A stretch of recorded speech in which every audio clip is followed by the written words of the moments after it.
नोरमा group, जो सोचता है वो करता है। आपके अपने सपनों का आशियाना।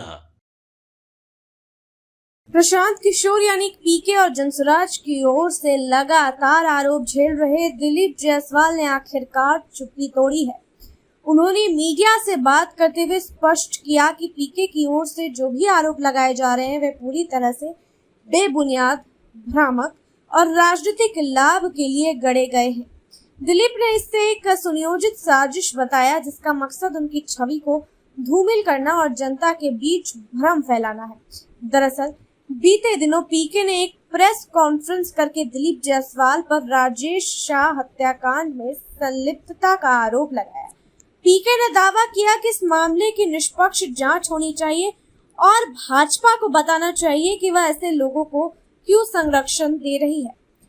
उन्होंने ये भी कहा कि दिलीप जायसवाल जैसे लोग सत्ता में रहकर पिछड़े और वंचित समाज के खिलाफ काम कर रहे हैं। इन आरोपों से आहत होकर दिलीप जायसवाल ने भी प्रेस के सामने आकर अपनी बात रखी। उन्होंने कहा कि पीके पूरी तरह से भ्रम फैला रहे हैं। उनका मकसद केवल अपनी गिरती हुई राजनीतिक जमीन को बचाना है। वे लोगों की सहानुभूति पाने के लिए मेरी छवि खराब कर रहे हैं। दिलीप ने यह भी कहा कि पीके ने उनके पुराने बयानों की एडिट करके तोड़ मरोड़ कर पेश किया, जिससे ऐसा लगे कि वे किसी अपराध में शामिल हैं या उन्होंने कुछ आपत्तिजनक कहा है। दिलीप के मुताबिक पीके की टीम ने वीडियो क्लिप्स में एडिटिंग करवाई और फिर उसे सोशल मीडिया पर वायरल करवाया। दिलीप ने बताया कि राजेश शाह हत्याकांड से उनका कोई लेना देना नहीं है।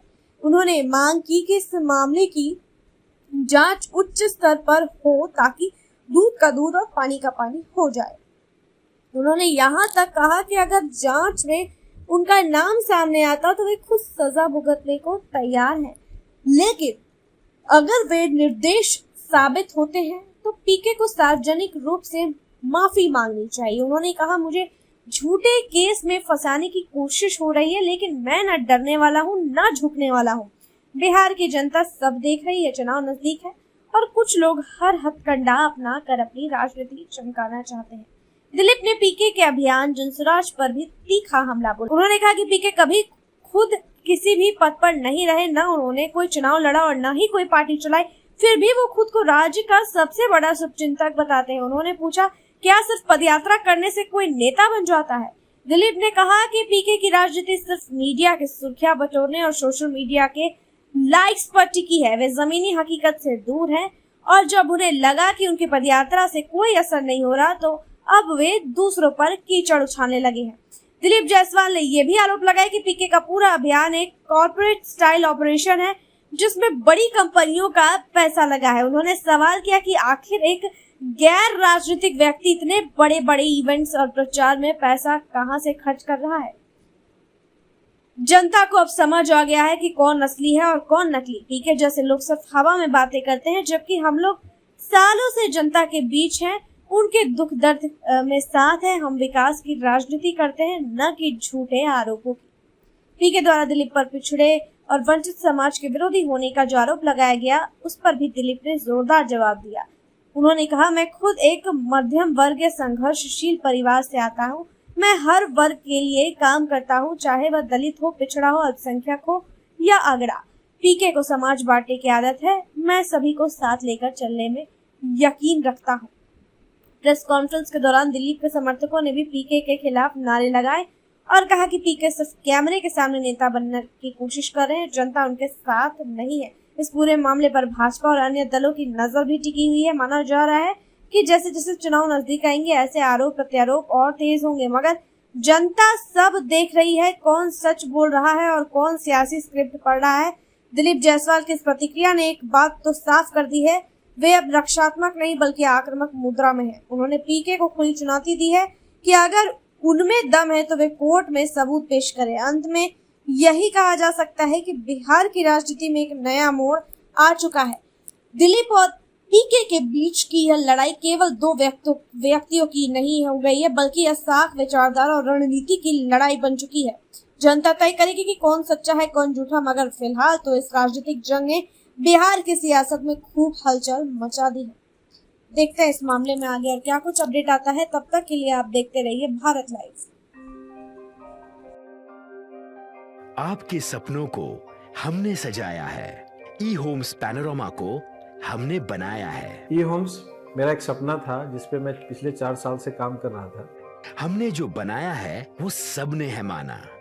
ई होम्स पैनोरामा में हो आपका भी आशियाना।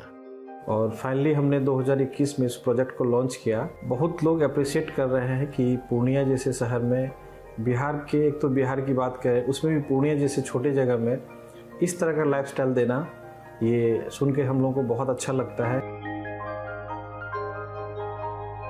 ई होम्स में हमने कुछ और भी किया है, जैसे हम जिस जगह में रह रहे हैं हमारे फैमिली सिक्योर हो, उनको सिक्योरिटी का ध्यान में रखा है।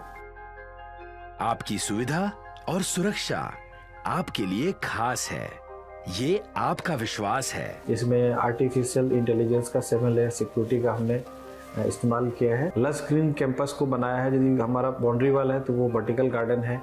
ये जितनी भी फैसिलिटी होता है एक इंटरनेशनल टाउनशिप में ई होम्स है, ये हम लोग विश्वास नहीं कर पा रहे हैं। जो भी हमारे मित्र दोस्त या जो भी हमारे बाहर के बाहर आते हैं तो हम लोगों को बहुत अच्छा सुनने को मिलता है और बहुत अच्छा क्रेडिट मिल रहा है। वो सारा हमने सिर्फ एक बिल्डिंग नहीं बनाया, हमें एक बहुत अच्छा लाइफस्टाइल दिया ई होम्स में, और मेरा एक सपना था जिसको मैं आज फुलफिल होते हुए देख पा रहा हूँ। ये आपका आवास है। ई होम्स पैनोरामा में अब आपका निवास है। E homes panorama, luxurious lifestyle redefined. Panorama group, जो सोचता है वो करता है। अगर ये वीडियो पसंद आई और वह बिहार के राजनीति और बिहारियत से सरोकार रखेनी तो सब्सक्राइब बटन दबा के चैनल के सब्सक्राइब कर ली। ओजे एगो घंटी बा, ओकरा बटन दबा देला से कुल सटीक और मारक खबर रुआ मुफ्त में मिल जाई। अगर रुआ पत्रकारिता के हमनी के नया प्रयोग में सहयोग कर चाहतानी तो ज्वाइन बटन दबा दी। पेटीएम नंबर नोट कर ली 9386816700।